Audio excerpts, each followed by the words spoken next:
This is BOBcast.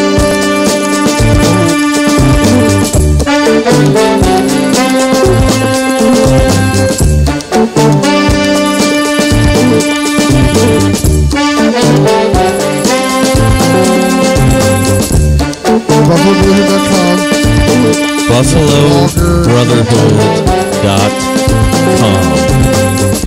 Good evening, ladies and gentlemen. Welcome to BOBcast, our Buffalo Brotherhood weekly podcast. This is episode 86. I'm Ryan. Alongside me, as always, is Mike. And across the table, looking dapper, but still possibly unemployed because his haircut's getting long, is... I just had it cut like 2 weeks ago. Doug. And this is the BOBcast. The pop? The podcast. This is the pop. We're no, changing pop. the name. This is the popular podcast, the podcast. We talk about soda. Yep. So, anybody have any good sodas this week? I had a root beer. Oh, yeah. It's not your father's root beer. Yeah. And we're not doing that. No. Coffee and milk tonight. That's it, fellas. Cereal and milk. Water. And water. All right. So, did you guys have a good week? Yeah. Yeah. I mean, A few things to talk off the list here first. And this will be the shortest one. Anybody see the Peanuts movie? No? I did. The penis movie? No, the Peanuts movie, Doug. I don't appreciate your humor.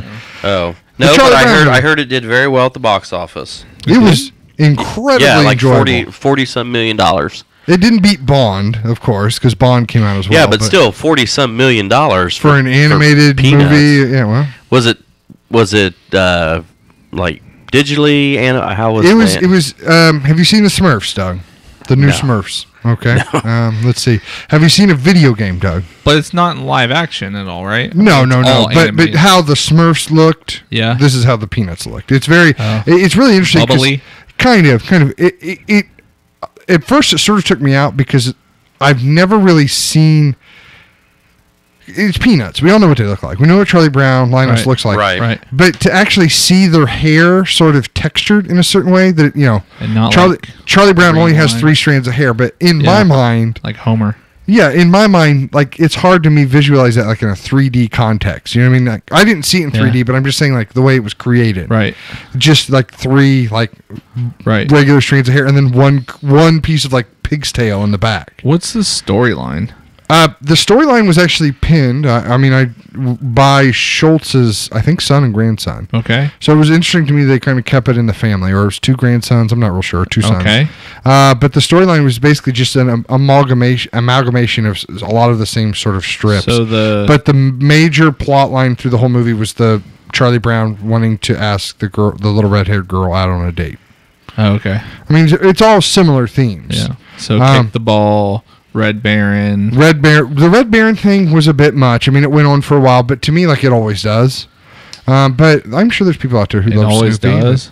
Well, like in like the Great Pumpkin, the Red Baron scene always sort of takes Nobody a long watches a time. great It pumpkin. did. We watch the Great Pumpkin every Halloween. That's like a thing. No. It did 45 million. The Christmas movie. It cost the 100 Christmas million to one. make though. There was a little bit of that too. Did it have the music? It had Okay. No, not that music. Not that music. Oh man, that music. I'm gonna, But it wasn't we're the gonna Christmas. We're gonna get content ID match right there. Just by that music, like is okay. So the Peanuts Makes me theme melt. itself is famously done by Vincent. What's his name? Vince Guaraldi. Yeah, that's it.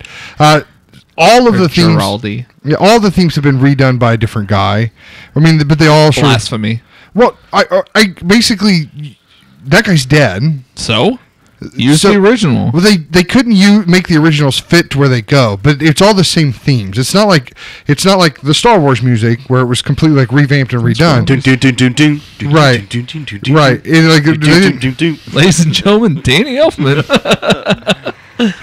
but it did a really good job of holding true to the music, like the Linus and Lucy theme and the Charlie Brown theme. I mean, it all is very familiar. Yeah. But they did a really good job of sort of vamping it up. And then there's a really interesting like poppy song that they added to it that, Meghan Trainor sings that sort of runs throughout the music.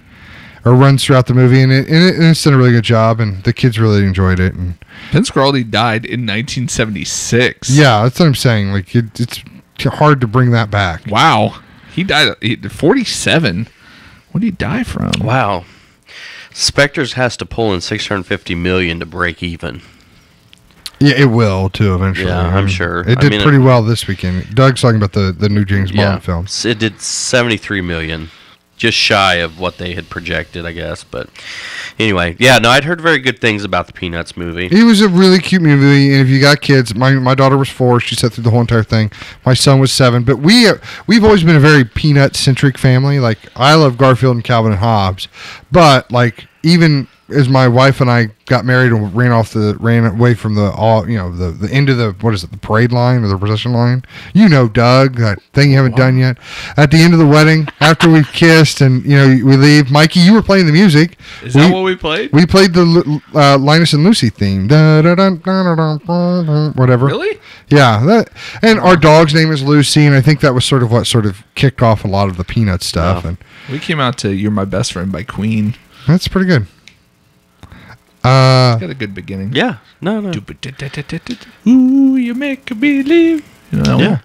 Yeah. I remember that. I was nice. there. That's nice. Yeah, you were there. Yeah, Doug I was there, too. I was there. We were both at the soundboard. We probably pushed play on that song. That's true. That you had to be like, all right, Ryan, you're gonna hit this button, then that button, then this button. So basically, you DJ'd your own wedding by proxy. It was great. Yeah, you did a great job. Was that at the Ambets? Where Yeah. was that at? Yeah, Because my wife got really inebriated, and I had to send her home Oh with my man, mother. that's right. Oh, I forgot about that. Yeah. I forgot. I actually hammered. passed out in the. Hey, honey, if you're listening, nice to see you.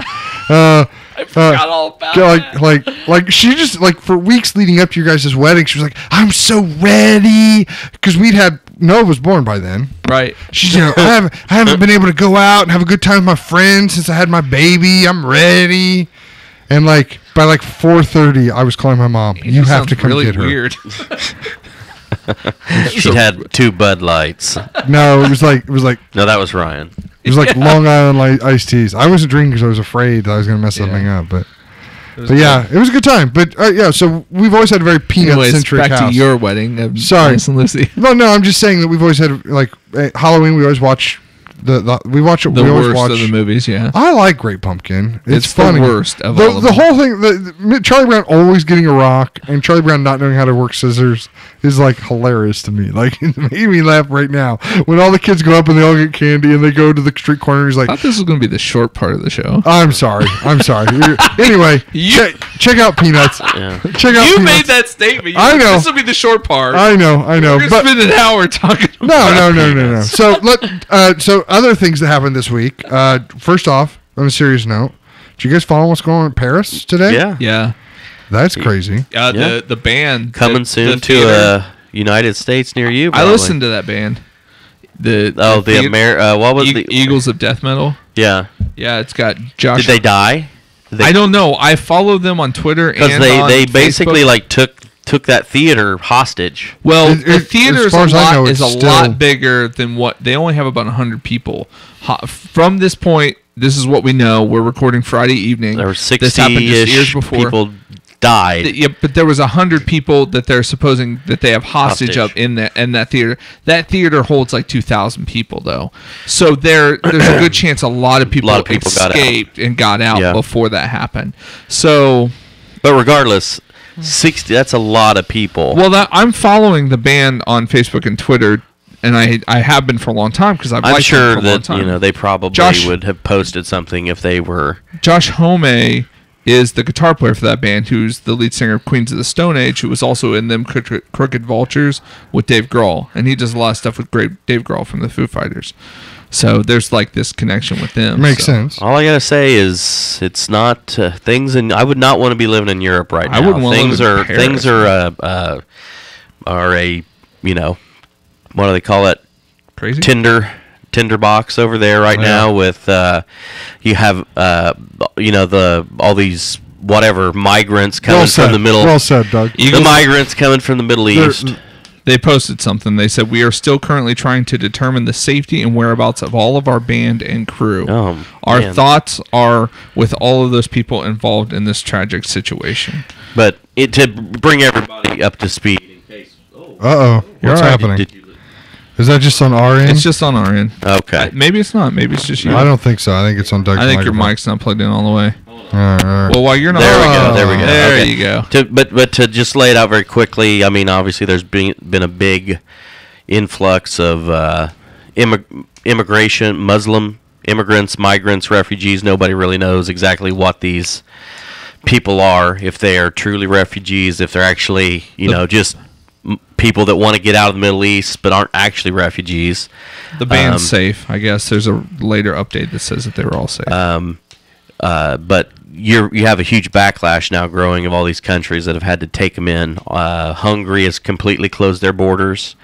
I think Slovenia maybe did too. Austria is now building a fence. And you got Germany that's kind of on pins and needles right now. People saying no more. We don't want.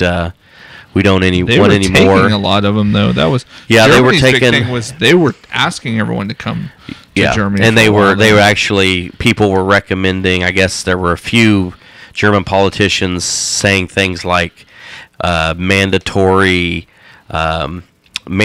work for German youth to basically take care of these migrants. You can either do a year of military service or a year of community service by helping to maintain, this migrant population and in the Netherlands. So it's a bad situation all around, because I'm sure there are truly a large number of these people coming from the Middle East that are normal people that would be law-abiding citizens coming through. Right. But inevitably, you have the crazies that are sneaking through with them that have an agenda to cause terror and to change the culture. The primarily... Isn't like a very vast, large stretch of the middle of Russia completely empty? I don't think they want to go to Siberia, Ryan. I'm not saying... They don't have to go like super far north. Yeah, it's doing it again. It's doing it. I'm not saying they have to go super far north. They can go any level of Russia. I mean, there's like a southern... all they have to do is basically walk north. I think after they blew that plane up, I don't think that Vlad is going to be taking much of anybody into Russia at all. So I'm just saying it's a bad situation all the way around. I feel sorry for the people that are truly want to get out of the Middle East, that want to migrate and be good citizens in these other countries. But I also feel bad for the people that are native to those countries too. How would you feel? I read one story. There was a city of like 700-800 people in Germany that had to house 2,000 migrants, who are, it's not a good situation to be in. So are they sleeping in churches? Well, no, there were some that were sleeping in churches, and they were making them take down crosses and everything because they didn't want to offend them because they're Muslim. So they can go back and sleep in the mosques. I mean, they can. Right. So just saying. I'm just saying it's not a good situation to be in at all. So and I unfortunately think that's probably won't be the last that we see something like this. Right. I mean, he shut down the country effectively. They put in a curfew, which they said it hasn't been since 1944 that they had a curfew. What possibly happened in 1944? I don't know. What else happened in France in 1944? I don't know. So, but basically the country is all, I don't know if it's under full lockdown, but the president said that they shut the borders, they've closed all the borders, and there's a curfew of I don't know what time. Could you just imagine friend of the show, Jake, and his wife was just there over the summer. Could you imagine just being like on your honeymoon? Being a tourist? Just being a tourist over there today? I mean, it would suck. It would be terrifying. Yeah. It would be just like the movie that London Falling, the thing that's coming out. Yeah. American Werewolf in London? No, London Falling. Oh, okay. You seen that? London Bridge is Falling or whatever? Is that like It's like an Aaron Eckhart. The American president is down. We got to save him. I was going to say, didn't they already make that White House down or something? Same movie. Olympus has fallen or something like that. Same movie. Actually, I think the funny thing you said is White House Down. I think actually had like Aaron Eckhart as the president. Olympus is Falling had like Morgan Freeman as like the vice president. This movie here, both of them are resuming their roles, so it's weird. It's like crossover universe world. Gerard Butler is the Secret Service guy again, just like he was in the other one. So because last time it was like North Koreans. Yeah, they attacked our White House though. Is this going to be Muslims this time? I don't know who it is. No, they don't have the brass in order to actually do that. So it'll be like some unnamed militant group. We need like Rambo. Like Rambo would come and he'd be like. Rogue Tea Partiers make their way across the Atlantic. He would go and he would fight ISIS. I mean, that's what he would do. Like Chuck Norris. He needs to do Chuck Norris fighting ISIS. Speaking of that, did you watch the debate this week? I did. It was probably the best debate I've seen. I didn't watch it. You didn't watch it? That's the one you missed? That came out. That was on Tuesday. And Fallout came out on Tuesday. When we want to talk about Fallout, we're going to get there. It was a. I don't really call them debates because they're not full on really a debate. It's more of a showcase. Because it's not going to be a debate till we're down to like 3. There was a little bit. There was some fireworks. Probably the best between Rand and Rubio. You know, between the Rubio's a moron. Between the old guard of America's got to be the strongest and the biggest military, and I'm going to spend whatever it takes, even though we don't have the money. Right. To do what they want to do. So, but I thought it was really interesting. Like, is this the interchange you're talking about? And Rain was just like, how are you going to pay for it? And the guy was like, we all know that you're an isolationist. Yeah. Well, he's like, we spend more than the next 10 countries combined on the military. But you want to spend even more. So, everybody in America, we're all patriotic. We want to have. Do you hear that? Yeah. I don't know if it's just you or I don't know. Anyway, do we want to pause the recording and check, or just keep going? No, just keep going. Just keep going. It's just Doug. It's just me. Doug. But he's been like the focus of the show tonight. I know. Shove your rare. Put your microphone together. Make sure it's all the way in there. There you go. I'll keep talking. Oh, there we go. See? If you know how to work your equipment, there we go, Doug. Yeah. I have a hard time getting it in all the way. Oh my goodness. So anyway, we all want Everybody wants America to be the biggest and the best. Yeah, okay, we get that. But at the same time, says the guy 4 days after Veterans Day. But who's going to pay for it? Well, I think we start taxing welfare. That's what we start doing. Start taxing welfare. That's right. If they want welfare, they can start paying for it themselves. Start taxing welfare. I'm being facetious. So I was like, this is making any sense. The other good line from that was when Donald Trump was going off on the TPP, which I don't think necessarily anybody's for the TPP. Did you notice like everybody's fans at the Veterans Day stuff in Washington was always like I don't know. We had a big Veterans Day thing at school, so I showed a lot of the stuff that was going on in Washington to my fourth graders. But like everybody that was in the audience at Veterans Day, whether they were at the Vietnam Wall or the Tomb of the Unknown, all of them had fans because they have glorious weather in D.C. on Wednesday. But they were all like stop TTP like fans everywhere. Really? Yeah, go ahead. So, but anyway, Trump was railing against it and mainly against China. And then they were going to go to break, and Rand, right at the very end of it, he's like, I just want to point out that actually China is not even involved in this whatsoever, which I thought was kind of a little zinger to Trump. So. Right. And they need zingers to Trump. The people need to realize that he doesn't have any idea. I don't get it. I just, to this day, I don't understand. I mean, I understand the appeal of the guy that doesn't. He's not a Washington insider, but it's my dad. Honestly, it's my dad running for president. He says like the same things that my dad says. Like, we're going to build a wall that blocks us off from Canada, and Canada's going to pay for it. Really, Dad? How's that going to work? They want our stuff. They want our stuff. They're going to pay for that wall. Canada doesn't want our stuff. They don't need our stuff. We need their stuff. And I know I'm flip-flopping our border, but right. But I mean, like, No. We will. We're gonna not ever build a wall. First off, right. We're just gonna annex Mexico. That's right, Dad. That's right. We're gonna annex Mexico.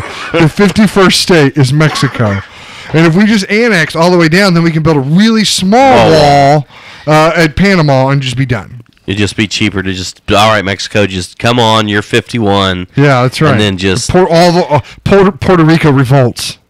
We were supposed to be 51. So I will take Panama too, so we can get the canal back. Yeah, exactly. So Belize is pretty much America anyway. Right. So we'll just go all the way down to wherever it is, Guatemala or whatever it is. British Honduras. Come on back. We'll then we'll build a little wall down there, and then we'll be good. It'll be like the wall, only we won't make it out of ice. So it'll be made out of sand. No, I think in true Washington fashion, it should be made out of ice, and then therefore we must pay to keep it solid in ice down there in the tropics. All right, just continually. So, yes. But anyway, it was a good debate. I enjoyed it. So. It was the first one that I watched that I was pretty excited to see. Like, I even texted Doug at one point, which is like, you think he's got some fire in his belly tonight or what? Because as someone who has been a supporter of Rand Paul and was sort of disappointed at how he just sort of sat back in the previous few debates. But that's conversation we've had. We thought that was probably what was going to happen. Right. It was interesting to see him sort of go forward and how quickly he sort of surged ahead when people start paying attention. Right. No, so it was good, but then there's also now, as you're talking with Mr. Trump, there's now a movement out to recruit Mitt Romney to get Romney back in the race now. Why? Because they don't want Trump. But speaking of Romney, I finally watched Mitt on Netflix. That was good. It was actually good. It's actually pretty good. But the whole time I'm thinking, my mind works. I'm just thinking he's just making this to make himself seem really likable in case he does lose this, and then he can release it when he needs to help build, kind of that likable. He needs it when he really political capital. Yeah, to regain, to soften him up. But it was a good documentary. He seemed like seems like a nice guy. His sons are pretty smart too. So. But yeah, there's to draft Romney because they're at their wits' end on how to heaven forbid get around Trump. Support somebody who actually has a real plan for the country. So Trump? No. One of the other four guys that are up there. I mean, it's. My whole thing is nobody's voted yet. The polls can say whatever they want to say. Nobody's voted yet. And when is the Iowa caucus? February? Yeah. I don't remember. Early February. February 2nd or something like that. So, early February. So, we've got like 3 months. So, let's just say Trump did say something really bad about Iowa the other day, though. It doesn't matter. No matter what he says. He could go out and call them a bunch of inbred hicks, and he'd go up 5 points in the polls. Yeah, because they're not calling people in Iowa. They're not calling Iowa for the poll. So here's my bold prediction. Ready? Trump will get the GOP nomination. Trump will win president. He will be the president for the next 4 years, but a few years into the presidency, he will firmly tick off every other person on the planet, in which they will launch many ICBMs in our direction, causing a massive nuclear fallout where very few people will survive, Mikey being one of them, because he has experience in the video game that was released this week. Well, before you get to there, there's one intermediate step. How can you stop me there? No, there's one intermediate step that leads to that. Okay. Was that we actually launched an ICBM off the coast of California. In an attempt to track dolphins, right? I don't know. Everybody thought was a UFO, but the Navy came out and said no. It was actually a Trident missile, an intercontinental ballistic. We did it 2 times. It makes a weird shape like that behind it. Yeah, the plume of the rocket, and then when the head separates or whatever, that's when you get that secondary explosion. So I thought it was aliens. No, it was actually a ice Trident, which can be tipped with thermonuclear weapons that can be launched. We just wanted to show them, be like, we can. That's what I think it really was. Is that to China and Russia, like, okay, You know, you guys can run your mouth, but watch. Right. Stop this. We have lasers in our sky. Thank you, Ronald Reagan. We can stop yours. Can you stop ours? I don't think they actually put those up there. Really? Like billions of dollars, trillions of dollars in debt, dude. What did we buy? What did we buy? I don't think it was those. I think that stuff's up there. I think we probably got stuff that we couldn't even fathom. Yeah. Harry Potter's. There's a guy in a cloak right here That's behind why me. I don't believe that was a missile. it looked like a missile. You know, as soon as I saw it, I'm like, it's a missile. I love talking to your brother about alien stuff because when you start talking about it, he instantly gives you this look that is so funny because he just goes, he's like, come on. Friend of the show, Paul Hyatt. Yeah, the first thing you get, look at this thing, man. Kind of looks like like before you can even get it out, he gives you almost that mom look, like really. Pick up your shoes and go to bed. Yeah. He gives you that look, like come on, really. He just hasn't met one yet. Yeah, that's true. He'll kill one when he sees it, though. So, but anyway, are there aliens in the Fallout world? Yeah, there is. I watched the Tricks and Tip video that showed it. I haven't seen any aliens. There is. There's a wrecked saucer someplace, and when you find it, you can follow the green alien blood to a small cave, like northeast or some sort of windmill tower or whatever, and then in there you can fight and kill an alien and take its gun. But be careful, because you only have like 47 shots, and at this time... I'm not anywhere close to that, I will tell you that. And there's only like 47 shots, and at this time there is no replacement ammo for the gun, so once you use it, it's gone. My 7... You probably need that gun to kill the ultimate creature. We are talking about Fallout 4, which is a game from Bethesda, which is a gaming giant, right? I would say Skyrim and the other Fallout games, and Fallout 4 hyped. I would say reasonably hyped. It broke some records, and was released on PC, Xbox One, and PS4. Yep. Last week. It took it 4 days to beat Skyrim's record, essentially. Yeah. But it took like months for Skyrim to get the second day, or that day, it had the most Steam. It broke the record on Steam on the most people simultaneously playing one game. I believe it. It beat GTA 5, I think. Just watching like my Twitch immediately changed to there are now 4,000 people streaming Fallout 4.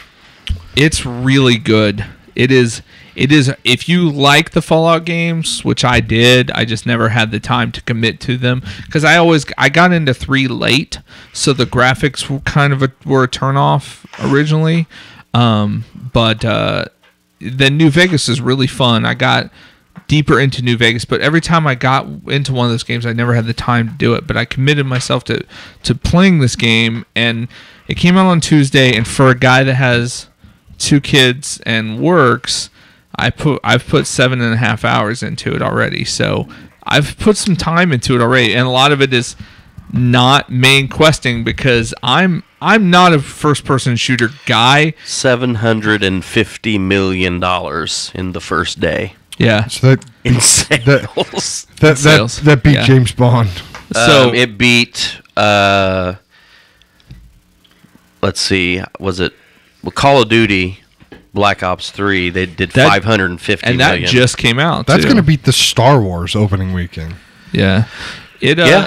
But you think about it though, 60 it was $8.50 a ticket versus $60. Still. Well, I paid $48 cuz I paid attention. I'm kind of watching here. I'm kind of waiting because we're going to build me a computer, and I'm thinking that eventually, if I wait, the video card that I buy will come with a free copy of Fallout 3. It might this Christmas. It really might because there's a lot of Xbox deals that are coming with it and stuff like that. It's pretty awesome. I mean, the game itself, there's just so much to do and so much to explore.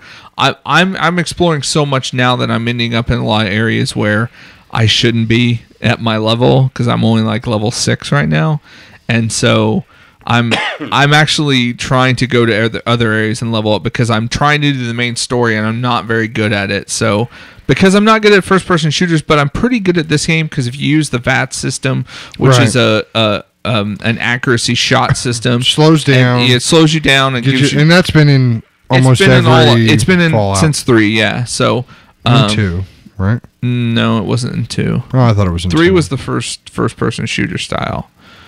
it's very helpful, but ammo is so hard to come by, and you really got to be good with a melee weapon, which I'm better with a melee weapon than I am with a shot. And that's just send the dog, dude.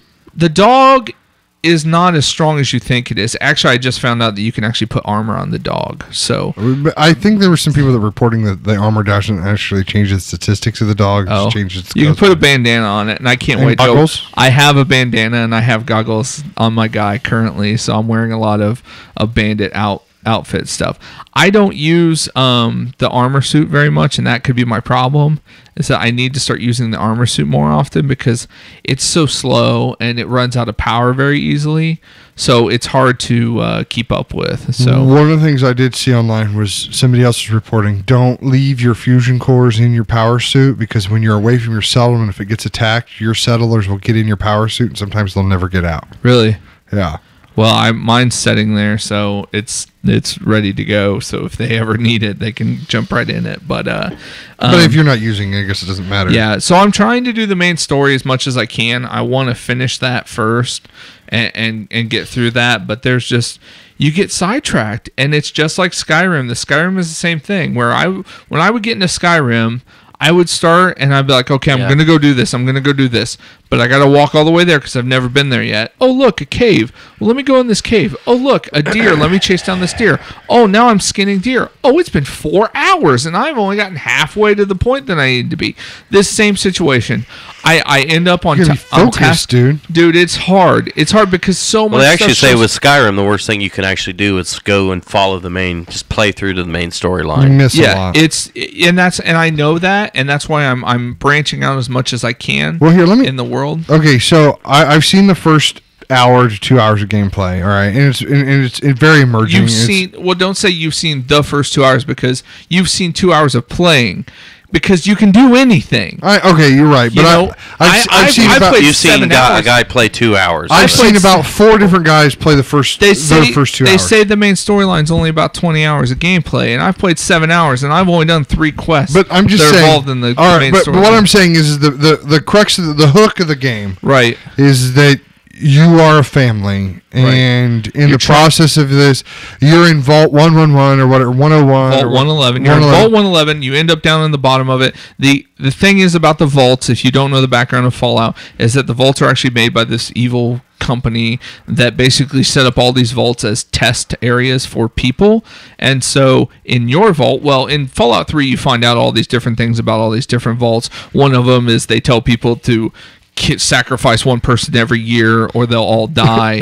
Another that's one like is a DLC mission. It's a New Vegas mission, right? Yeah. And there's another one where they're eating. They're serving them people. And then there's a wild vegetation, like Swamp Thing vault. Yeah, they always do like their own little thing. So right. This one is you get down there. The actual bomb. It's kind of intense. Sarah watched it as I was playing it because you run to the vault as the sirens are going off, and as the vault's lowering, you see the atomic bomb go off. So you end up down in the vault. They're rushing you around, not really letting you know what's going on. You and your wife and your child all end up down there, and they're like, "Well, step in these decontamination chambers and you can change into your suit inside these chambers." Well, you step in the chamber, it actually ends up being a cryogenic chamber that freezes you for 200 years. There's other things that happen. You kind of wake up halfway through. I'm not going to spoil any of that. Well, I don't think if it happens in the first hour, I don't think you're really spoiling it.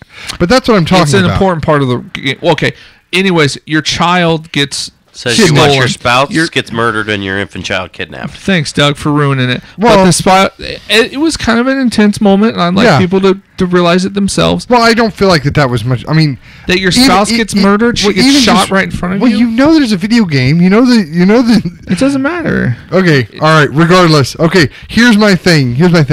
If I'm playing this game as immersion gameplay, right. And I know that the killers of my wife is out there and my child is out there, I don't think I'm going to stop and plant melons until I find some resolution. Yeah, but this is coming from the same guy that didn't finish Red Dead Redemption completely because you suddenly didn't have that feeling. It was over. It wasn't over. I didn't know that was the problem. I didn't know there was a redemption. But no, I'm just saying, like, I feel like that's pushing players to finish the main quest line as soon as possible. Right. As soon as you like, oh, wait a minute. Hello. Hey, do we have a phone call? No, it was. Let's take a caller on line 1, Mike. That was Facebook. But I feel like that's the video game is setting people up to challenge it. But I just. It is to a point, but then you get stuck because there's certain things you have to get done that you can't really do until you get to a certain level. Like, I'm at a point where I'm trying to go and clear out this car factory, and there are so many raiders in there. I can't kill them all. Like, at my level, I struggle with it. But open world, dude, like, is there a back door? I've tried every way possible. I've been around the building. I started at the top and worked my way down. I went through the main door. I've tried a bunch of different sets. No. Increase that charisma stat, dude. Yeah. Well, I have to level, and that's the key, is that then you kind of have to work your way around, do some side quests and stuff like that. I started that at level 4. Go kill those fire beetles. I started that at level 4, and that's a EverQuest reference going way back. The beetle, there's rad roaches, rad roaches, and mole rats. They're moles about the size of your dog, and But what's crazy about this game is that it's things are so well done in it. Is that you'll come up on a camp and there'll be like a proximity mine there, and you won't know it until like the last second. You like walk past the campsite and like boop boop boop boop boop boom, and it's gone. And there's tripwires. There's one guy, I end up at this junkyard, and this one guy has this mole rat come at me. I'm like, oh, crap, a mole rat. And then I realized it had 2 bombs strapped to it. I shot it right beside me. Of course, it blew me up. But, like, I wasn't even prepared for that. Like, there's so many little twists and things like that in it. And there's so many awesome...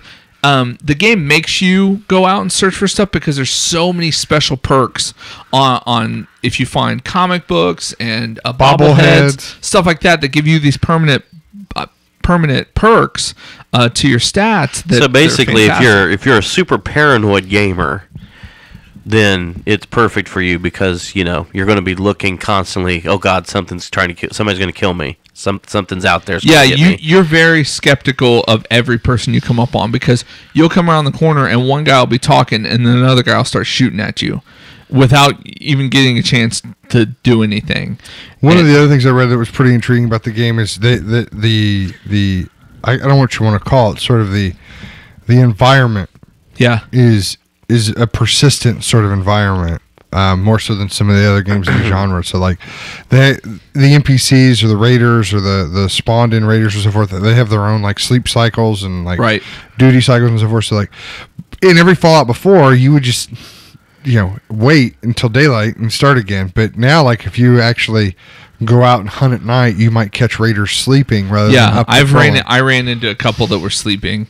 And I didn't shoot them because I was being nice, and I went up and tried to talk to one of them, and then the other one woke up and started shooting at me. So they were not nice people at the beginning, and luckily I had a draw on them because I had my laser rifle ready, and got the guy right away, and so it was a quick kill. But and they had some good stuff, but. There's a lot of good hidden gems in this game too. So I think the map size itself is actually smaller than the Skyrim map size. No, is what I read. No, check it's it bigger. Okay, I'm pretty sure it's bigger. Or it's actually smaller than the New Vegas map itself. I read the article basically said that Bethesda sort of agreed that it was smaller, but the difference was sort of the way they laid out their terrain. And I think you move faster too. I think that's a key. Even your walking speed seems faster than when it was in Skyrim. So because from one side of the map to the other, it only takes 20 minutes. Like 17 minutes is what they said, and that was much smaller than some of the other games. Maybe it is. Right now, it is a fantastic game, and I'm loving every minute to play. I know I'm liking it if I'm setting away from the game thinking about what I'm going to do when I get back to it, kind of thing. He used to say that about his wife. The only other game that was like that a lot was Skyrim, and I don't think, for me, this game is not better than Skyrim. That's safe to say. There's nothing wrong with that. Currently, it isn't for me. Looks better. Well. I think I've put some mods on my Skyrim that looks fantastic. Oh, okay. But it is It is really, really good if you're into open world. If you want a game where you can just explore and just do crazy stuff, you know. You don't mind building a 2-story house while your baby is out in the wild. Yeah. I spent a good couple hours just scavenging for stuff to build a house, but it's a good game. You should check it out. If you're not sure, go get Fallout 3. Slightly larger Fallout. than Skyrim. Yeah, it's map.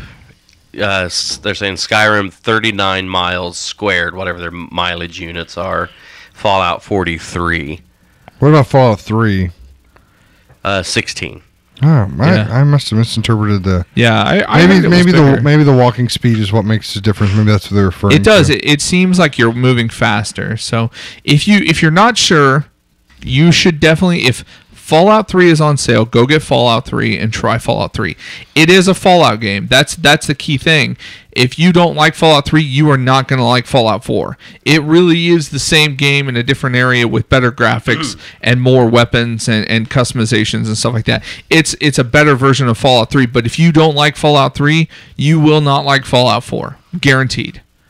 There's no question about that. But I think Fallout 4 also has a better gateway. What did yours on PC or what'd you get? Yeah, I got it on PC. I think Fallout 4 is a better gateway into gamers now, just because of the way it looks and sort of they made a lot of think ease of use changes. Yeah, but seriously, if you can go get a used copy of Fallout 3 for $5 or $6, if you played Fallout Shelter on your phone and that sort of humor was interesting to you, the humor, yeah. Oh, the soundtrack in this game is so good. It is so good. That's the one key thing, because the storyline is basically that when you go into the vault, it's basically the 1950s, but instead of everyone horrorizing and making nuclear fission and all that stuff a bad thing, it's actually a good thing in this world, and everything's powered by nuclear power. So nuclear cars, it's a retro looking world that basically the world ends in the 1950s, but with all this nuclear technology. And the radio station is all 50s music, and it's fantastic. You're running through the world, and it's singing Dion, the Wanderer, as you're just running through this world, like killing mole rats and all this stuff. It's fantastic. It's a great game. Pick it up. So this last thing I'm going to talk about is a little bit Fallout-esque, but not necessarily. It's more more tied to reality, I guess. So I read a really interesting article about mass transportation and the changes that are coming to mass transportation within the next 12 years. Okay. But they're looking at possibly the last subway, and what sort of spurred this on was the last subway that was built in New York City took 22 years to build and a total of $6 billion.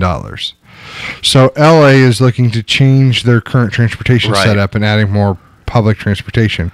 They're getting the rail line, or their high-speed rail that essentially goes from the south to the north. But now they're looking at adding these.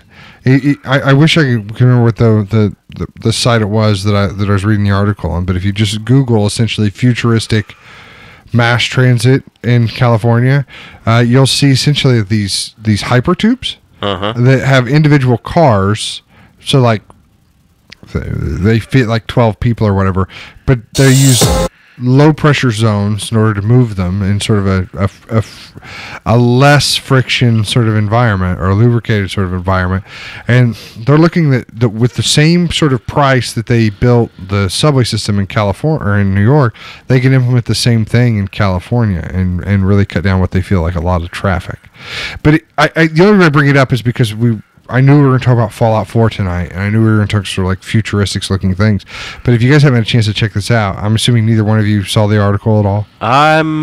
No. I think I may have seen something about this where people are standing up in these cars and they can fit together. Yeah, the cars themselves, they're going to move 100 and they're going to move 125 miles an hour the way they can work within these tubes, and because they can slow down and speed up essentially very gradually, you can pretty much stand through the whole entire trip. But they're looking at and instead of long trains that have to be conducted and so forth, that's that was sort of the turn off there for the California people. Was like, well, train or public transportation is, that's cheap travel. That's dangerous to be in subway stations at night or whatever it is. But because these are small, like isolated cars, you can almost like Uber your train car, and then you reserve the train car, and then you can get on it with just your party. As long as you're not a Taco Bell executive. Right. What? I didn't catch that. I didn't see that at all. The Uber the driver that got assaulted. The Taco Bell executive of social marketing or something like that took an Uber car, incredibly intoxicated, beat the crap out of the driver. Oh, really? Yeah. And it was all on camera. Fired. Yeah, he lost his job. That's interesting. That's too bad. How does a guy at work at Taco Bell ever get that hammered? I mean, he should be like he couldn't even 12 burritos. Didn't the guy pepper spray him though? Yeah. Well, after he beat him in the head, he was so drunk he couldn't set up or put his seatbelt on. So the driver told him to get out of the car, and the guy reached over and he starts smacking him in the head with his fist. And luckily, the driver got a hold of his pepper spray and pepper sprayed him, and he was outside vomiting when the police showed up. So, okay. So anyway, well, yeah, but essentially that's sort of the model that I sort of visualized, that you would just basically, I need a car at this pickup and so on and so forth, and it sort of makes it. It's not mass transit like what we've seen before. A Google car got pulled over. Yeah, I was gonna talk about that too. For going too slow. The driverless, no driver, no ticket. That is at least the result, as a police officer pulled over one of Google's self-driving cars Thursday on Mountain View, California. The car wasn't speeding. On the contrary, it was driving too slowly, 24 miles per hour in a 35 mile per hour zone, according to the Mountain View Police Department, with traffic apparently backing up behind it. So, was anybody in the car? As the officer approached the slow-moving car, he realized it was a Google autonomous vehicle. He's like, oh, crap. Which is to say that no one was driving the darn thing. There was, however, a passenger, so the officer asked the passenger how the car was choosing speeds along certain roadways. He also took the opportunity to inform the passenger about the 22400A of the California Vehicle Code, which is related to impeding traffic, a section of the law the self-driving car may not have been unfamiliar with. So, it doesn't say anything. The Google Plus post, the Google self-driving car project pled guilty to slow driving. So, I don't know. It's just crazy to me how quickly technology is just. I mean, I think probably in the next 5 years, things are gonna turn into an old man, Doug. No, seriously. Kids and their computers. This technology is speeding up so fast. Well, I mean, but Courtney and I were just talking about this. Transportation technology is what's surprising to me. Well, just technology in general. I mean, you think about it. The iPhone seems like it's been around forever. It's only been out since 2007. It's only 8 years. It's not that long. So, and that it's just, that's nothing. This is nothing. But if you think about it, I saw something very interesting. That's not an iPhone, but no, this is a Galaxy. But you think about, I read an interesting economic article that we always hear about wages stagnating and people not making as much money, but somebody was like, but one thing that we have to take for granted, or that we always take for granted, is if you were to he took a basic cell phone, like I don't know, it was making like an S4, S5, something like that, and he broke it down to everything that phone does, and he translated that back to like 1985, 1986. He said the amount of technology, the dollar cost for the amount of technology of everything that your phone does, it ended up being almost $100 million. Huh. So in 1985 terms, you have $100 million worth of technology in your pocket. Have you ever seen those pictures where they do the desks side by side, and it's like everything in that time frame, like the 1980s, all the stuff you would have to have on your desk, and it's like 3 things. Right. Like now, it's like a laptop, a cell phone, and maybe a printer. And it was like all this huge stuff that you would need. But I mean, just as a whole, you think about technology in the workplace.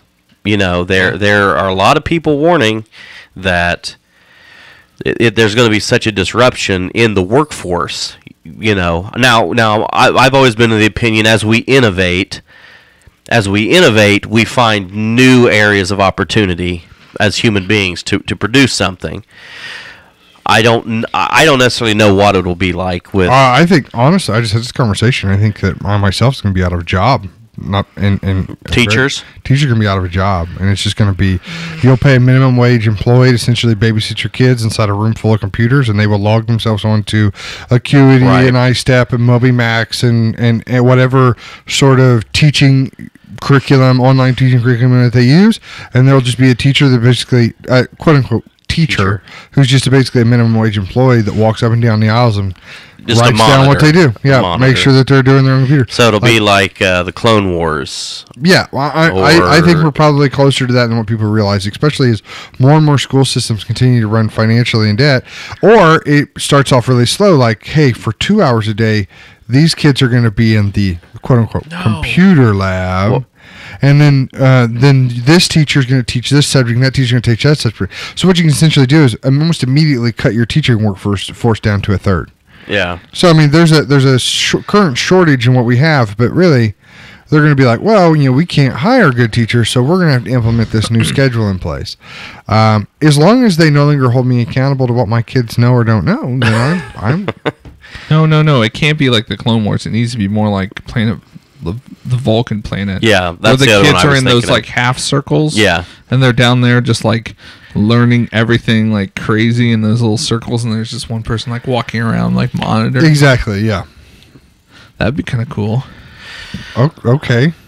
For who? I mean, you can monitor them, right? I mean, no, I'm not going to be paid a minimum wage employee. Well, by that time, Ryan, minimum wage would be what you're making now. Honestly, minimum wage is probably if you take out the tax credits that someone gets when they make minimum wage, they're probably at the end of the year making this having at least the same thing as I am. I mean, my whole point is that the technology is it's escalating so quickly. I don't know. I seriously think in 5 years.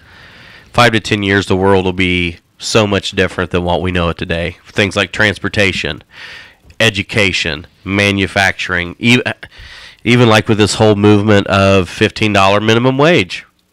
Cities start passing that. Goodbye, fast food workers. Yeah. They will replace them with machines. So, it's. I think it's going to be. And to be honest with you, I think not only the front counter machines. But I think the technology's been there for a long time on automating basically all of McDonald's, but they just haven't done it yet because of the loss in consumerism kind of thing with people actually working there. I honestly think today's consumer doesn't care for like McDonald's. Honestly, McDonald's, I'd be more than happy to walk into a self-serve McDonald's. Yeah, because really you're not getting anything out of the employees that work there. I mean, as far as my interaction with them, I'm not going there for smiles and that. No, I'm just going there to get some crappy, cheap food, and to get in and out as quickly as possible. Would it be faster? I think it would be faster, but what you would have is you would have a couple technicians, probably would be their title, of filling all of the thing. You would still it'd probably have be faster because you know why? You just log onto your McDonald's app that's digitally tracking your geolocation, and I put in there, and it's beaming back to McDonald's how many miles away I am, and then when I'm 2.5 miles away, and it knows exactly how long to do my number 2. It exudes the meat tube onto the grill. And then when you show up, there's the vending machine wall like they have in some restaurants. Like that's been around since the 50s, but it will tell you what cube your food will be in, and you'll walk to that cube. You'll put your phone up against it with the NFC. Apple Wallet. Forget that, your chip, your hand chip or whatever. No, let's not get crazy. You don't have to. It's just an RFID scan of you. It's just like you walk up. Hello, Mr. Stoltz. Yeah. Enjoy. Did you enjoy your Johnny Cab trip today?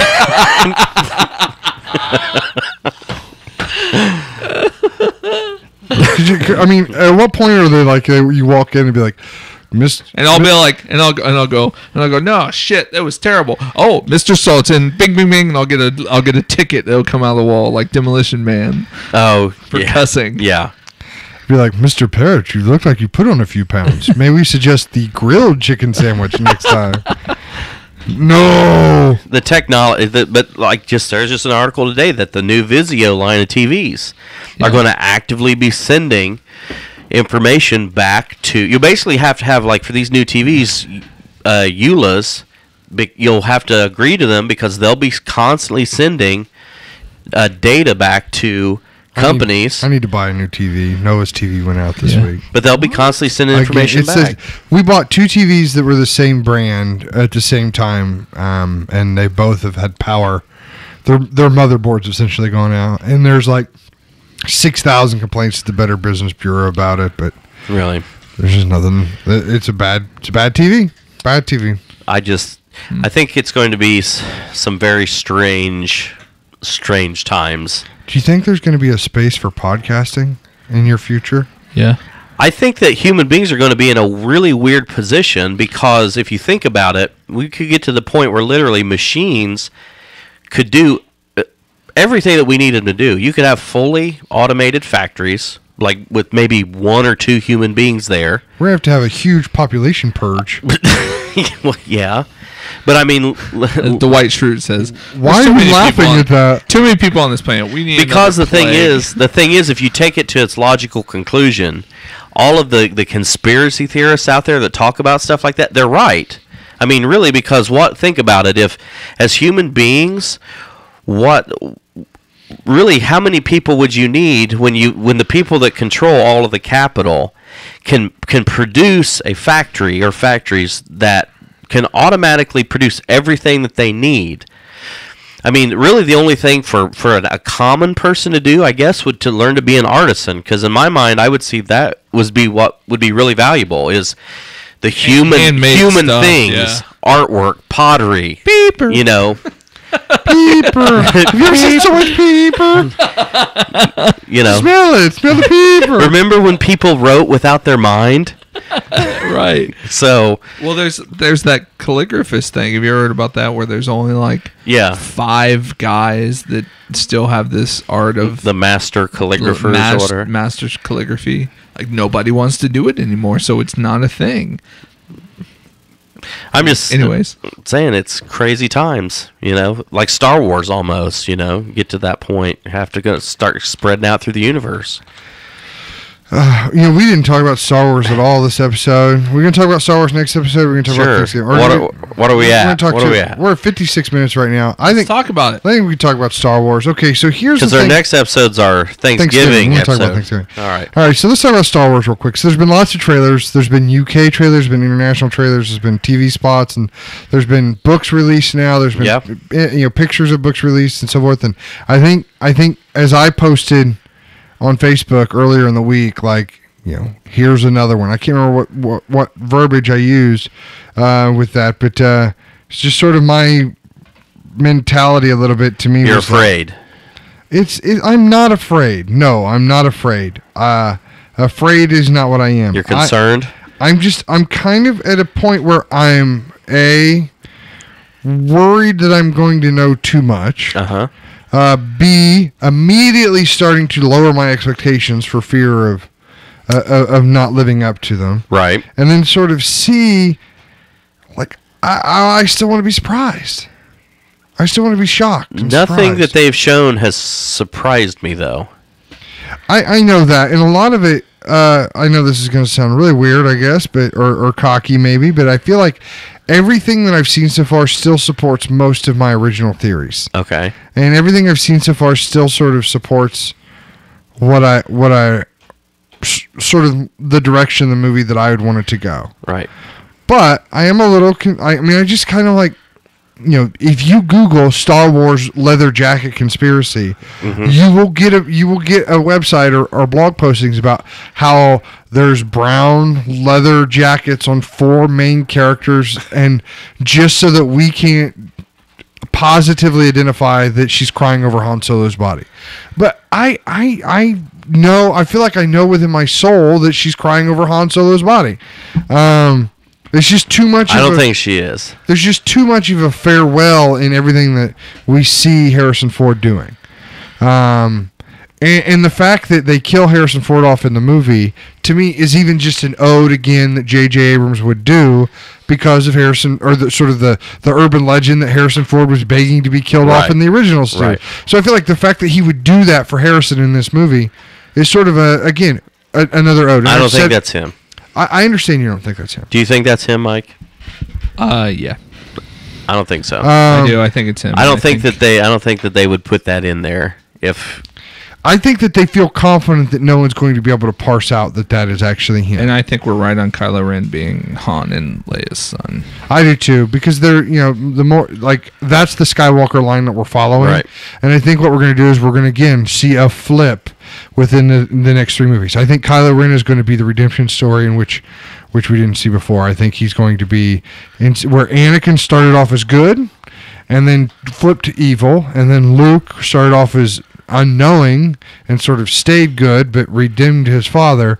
I think we're going to get the mirror image of that, where we're going to start off with evil, Kylo Ren or Kylo Solo or whatever his name is actually going to be. He's going to start evil, and then we're going to redeem him through either sort of his own life experiences or through his relationship with Rey or so forth. We're learning now our first little tidbits about Snoke. Are we really? Yeah, Andy Serkis talked about it. Yeah, I know. He talked about it, but we know that it's a new race. We know that it's not Darth Plagueis reborn.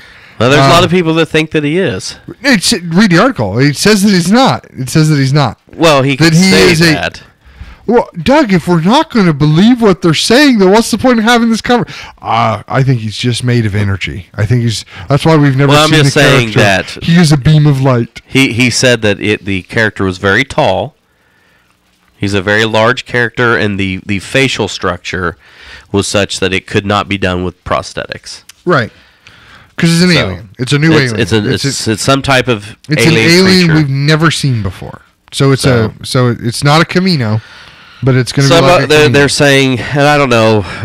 Some people are saying that they think that it's whatever Darth Plagueis, however you say it was, that of his type of people, the moon or something like that. I've never heard Plagueis actually given a race. That's what I was told. Well, I was thinking, the way I read it is it's a race we've never seen or heard of before, so I would think that immediately eliminates Darth Plagueis as a possibility. Right. Which, either way, if it is, then, that would be okay, but if it's not, I don't think either way really matters. Yeah, I don't see his character being that. I don't. Well, if it was him, then that might play into the whole concept of the resurrection, the ability to use the Force to resurrect somebody, and maybe Kylo Ren wants to try to bring Vader back. But I think just cloning is what needs to be done for that, rather than resurrecting.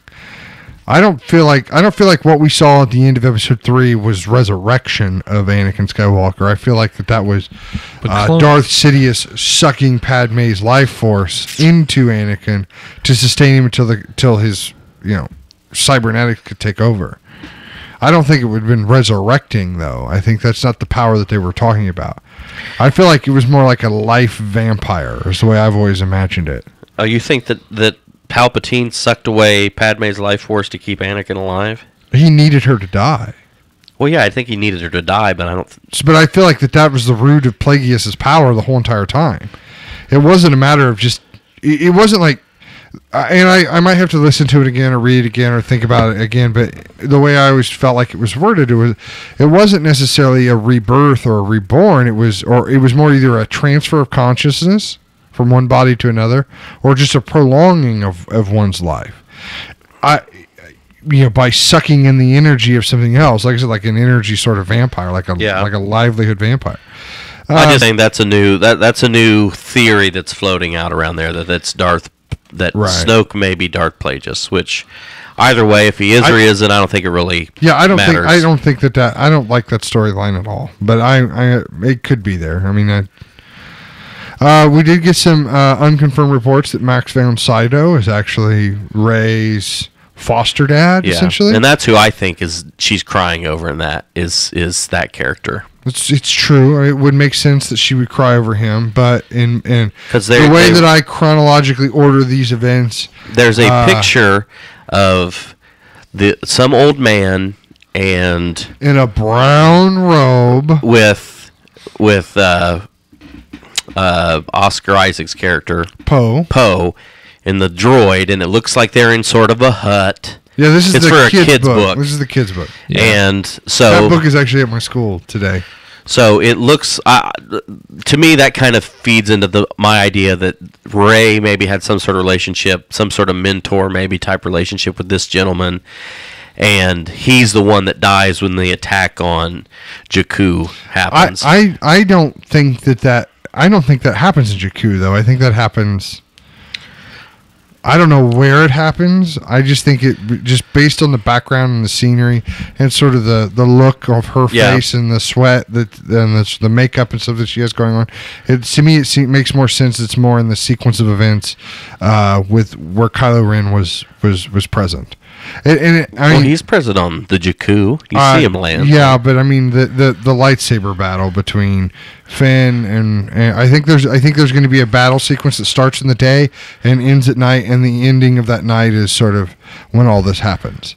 It's that jungle sort of Maz Kanata's castle. It could be Maz Kanata. Who knows? Yeah, it's true. We don't have any idea. That's the thing that I like about it is really everything that they've shown in all of these trailers.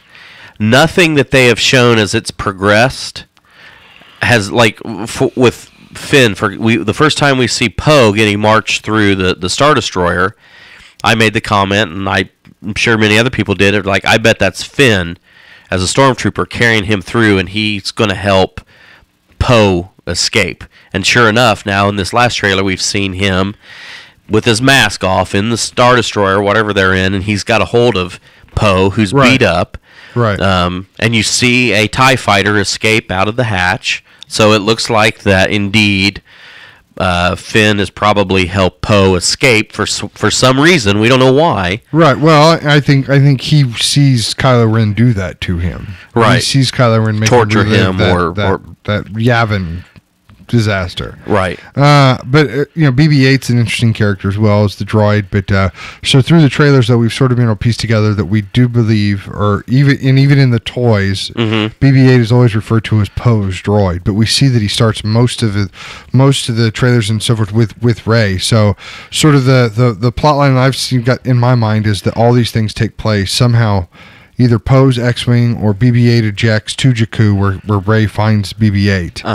So you think Poe knows Rey from before? I don't think Poe knows Rey from before. I believe it's an Obi-Wan, help me Obi-Wan Kenobi, you're my only hope sort of callback where he is sending his droid to this Max von Sydow character to let him know you got to get a message to the General Leia. You got to get a message back. I'm captured or so forth. Or tell him that the Star Destroyers are here or something like that. So they send the droid down to find him, and then Rey actually probably finds him first and then escorts him to the quote-unquote Obi-Wan figure that is Max von Sydow. Yeah. But I think that's a good relation. But her and Max von Sydow is Sydow, however you say it, as the Ben relationship with Rey as kind of the Luke. Let us say... I still think Finn is the Luke. The Finn is the one that's going to be there, but I just think I don't know. I feel more and more like Rey is. He has the lightsaber. I know he does, but I don't know. I keep flip flopping on whether or not he's a Jedi, or he will become a Jedi. He will become a Jedi. I don't know. I'm feeling more and more like Rey. I'm saying both of them probably have the Force. You don't think he could be more like a Han Solo figure? I think that's Poe Dameron. Because what I'm wondering is maybe the stormtroopers now have been taught how to use weapons that can counteract lightsabers. Maybe they've been trained. Maybe they've been trained to use lightsabers or that force. I don't think they've been trained staff. to use lightsabers, but like General Grievous's droid staff. So we see in the TV spot, the thank goodness it's Thursday TV spot, that Finn is in combat a third time we know of now. Finn is in combat with a lightsaber. With a lightsaber. So we know that he's in at least 3 lightsaber fights within the first movie. And in the lightsaber fight, it looks like it's the earliest one possible, possibly outside of Maz Kanata's castle, possibly during that sneak attack that we were talking about before, where he's actually in battle with a stormtrooper that has some sort of lightsaber resistant weapon. You see when he strikes it, there's some sort of white force field that's repellent. Right. Think General Grievous's droids. Yeah, those droids. Force spikes or whatever. My only umbrage, I talked about how I'm getting a little nervous about this, and I realized I'm probably tearing it down in my head a little bit. Very reminiscent of how horrible Han Solo's hair looked in that very first trailer. I realize that, guys. You're an idiot. I know, and I wear that like a badge of honor. He's like 70 years old. I know. He has wonderfully gorgeous locks. But like, how many Jedi have these guys had to fight against, so much so that they have to be trained to use anti-lightsaber weapons? Do you know what I mean? Like I'm not knocking it, but like, to me that's like a block, unless that these are like the Kylo Ren troops that are trained merely to hunt down Skywalker, the last of the Jedi, which is interesting, and then that they're there. To me, it looked very similar to the weapon, because you see there's a better shot of the Knights of Ren in one of those TV spots, and it looks clearly like one of them has a Force type pike weapon. I think it just looks like I think it looks like the axes like the Ugnaughts have in Jabba's palace. But anyway, that's what I'm saying is. So here's the other thing that I've had a lot of umbrage with, that I'm dealing with, like on an emotional level here. Okay. I have grown up on Star Wars with the end of the story being Return of the Jedi. Right. I have since then read countless books, hundreds of books, which now no longer matter, and I'm completely fine with that. I don't take umbrage with that at all. We reclassified them all as Star Wars. I just wanted to say umbrage one more time. Sorry, I don't take any problem with that at all. But what does sort of stick in my craw a little bit is that I'm now supposed to believe that Return of the Jedi didn't end with us winning. You know what I mean? Like, I know the galaxy's a big place, and even the reconstitution of the Civil War still took like 2 years. You know what I mean? Like in our own nation's history. So a civil war in a galactic space would probably last 30 years, and that's fine. You know, I guess. Like, I have a hard time with that. But to think that Princess Leia never had a life outside of war. Mm-hmm. Because she's been constantly fighting this war for the last 30 years. I mean, even if you just imagine how many planets there are. It's funny that they talked a little bit about church last week. You just imagine how many planets there are, how many stars, and how many inhabitable Earths or planets there might be. Even if it takes them 2 years to take a planet, they've only done 15 planets in 30 years. You know what I mean? But with Return of the Jedi, it ends with Vader dying. It ends with the Emperor dying. It ends with a second Death Star being destroyed. Uh-huh. And there is a new Death Star. And many, like, battleships also blown up. Like, we won. The Ewoks were dancing. Coruscant had fireworks in the sky. Like, speaking of Ewok, on IMDb, do you see that there's actually an Ewok listed in the credits now? Which because Rogue One's going to take place on Endor, so I think that there are going to be some callbacks. It says like Ewok parenthesis green or something. I don't know what that means, but I just thought it was interesting. Anyway, so I find it very. It's hard for me to go from my whole entire life knowing that we won the war and the war was over and there should have been some peace for these characters, to now sort of reconciling with the fact that there's never been peace. Like, there's always been war. And it makes sense. It is Star Wars. You know, like, the war, I guess, should have been more paramount to what we're dealing with. But just imagine, like, Han Solo's life, if he stayed in the rebellion this whole life. Like, he's had nothing but war and fight and fertility for the last 30 years. I think it's a different, you have to think of the mindset of when Return of the Jedi was made. I'm sure they were probably never thinking anything else is going to happen. So you have to have, the ending. So, so nobody else has that sort of, like, really? Like, no, because now we have the hindsight, say, okay, we know movies are being made, and now, okay, taking that into effect, there are movies being made. Now let's go back and realistically look what would have happened after Return of the Jedi. And like I've said before, the fall of the Emperor and that top bit of power structure would only be the beginning.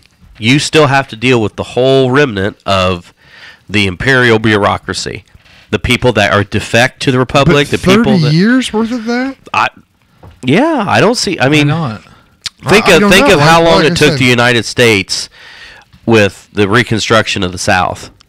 Well, I know. I mean, just on one planet, and we're still dealing with. I mean, we're probably still dealing with an industrial revolution. We're still dealing with. I mean, look at what's happening in the news today. We're still dealing with racial tensions in the United States. That goes back to that. Political sides, yeah. So, think of that on a galactic scale. I think 30 years probably makes sense, And like I said, even if it just took 2 years in every planet, they've only done 15 planets. And in reality, you would never have galactic peace. And I think that's one thing with everything in Star Wars, the legends and everything in the past now, that's the one constant, as there is no galactic peace. Yeah, I know. He's got you there. Well, and like I said, I started the whole discussion with the fact is, if they took 2 years, they've only done 15 planets. We know there's far more planets than 15. Right. So I can understand, even if they started in the quote-unquote core, where the most civilized worlds are, there's still all the outer rim that would have to be basically cleaned up and set right. I don't know. I guess I feel tired for our main three. I feel like they deserve to retire at some point or die. Right. Which is going to happen. Han's going to get the big sleep, but yeah. I still don't know if Han will die I think he will die before the end of the three, but I don't know if he'll die in this first film. I don't know. How's the filming doing? So are they going to film? They started some. They've started some, and the only person that is basically confirmed is Luke. Mark Hamill. I'm sorry, it's just Luke from now on. So, I don't know. My whole opinion is I don't think that what we're seeing is more than at least halfway through the movie. I still think that we have. Well, we know the movie's like 2 hours and 15 minutes. 15 minutes long.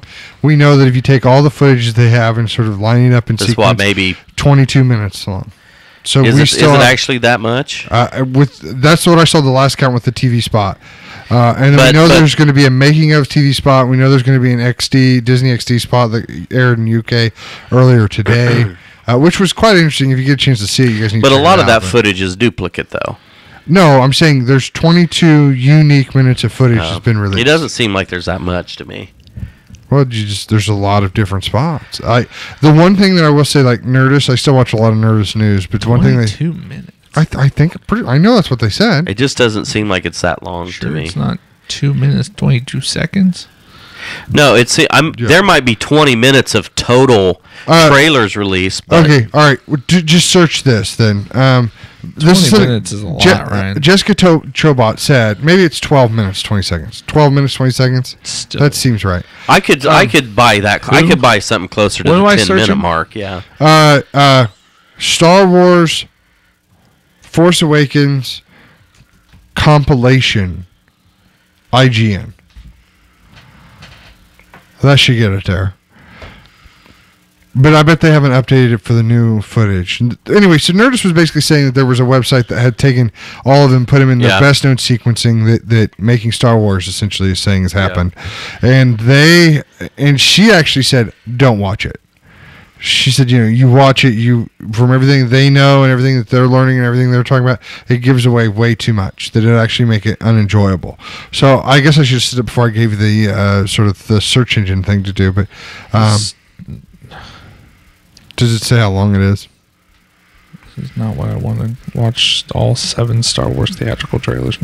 No, you want the compilation cut. That's what I'm looking for. So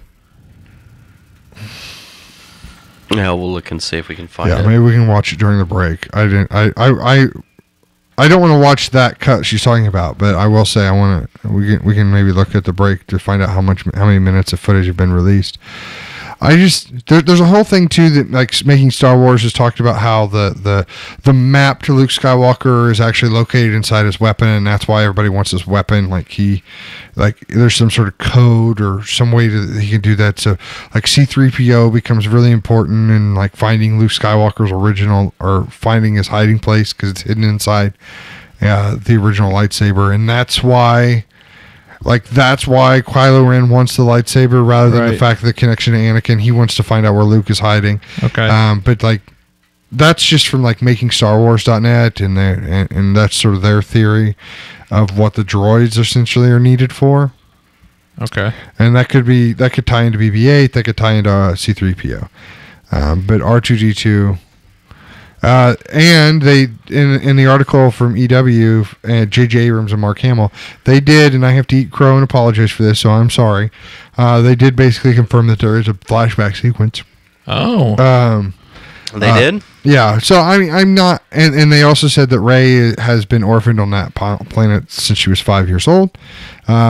So the reference on the international trailer about the fact that she's waiting for a family or her family does reference a family that is known about, but she hasn't seen them since they were 5. I take a lot of, that's why I sort of have said that she's not a Skywalker / Solo, just because even in my worst nightmare, trying to come up with the idea that Princess Leia and Han Solo are busy fighting this war for 30 years, I can't imagine they would dump off their daughter on a planet and not see her ever. Dump her off when she's 5 and never go back. Maybe there's a reason behind it, though. What? Again, this is sort of the Fallout thing. Dude, you're a dad. Maybe the same reason that they had to hide Luke and Leia. But Vader doesn't exist. Who are they hiding it from? She's the leader. It's not like they're Jedis out to be hunted. She's the leader of a rebellion. They're going to tell us. The Crawl. But she's not their kid. Kylo Ren is. I don't think so either. Yeah, I think you're right. And I don't think there's going to be a twin twist. I think that's too much of a MacGuffin. All right. Or red herring. I can't find it. Skywalker's the MacGuffin. I'll look for it. I would say maybe there's 20-ish minutes total.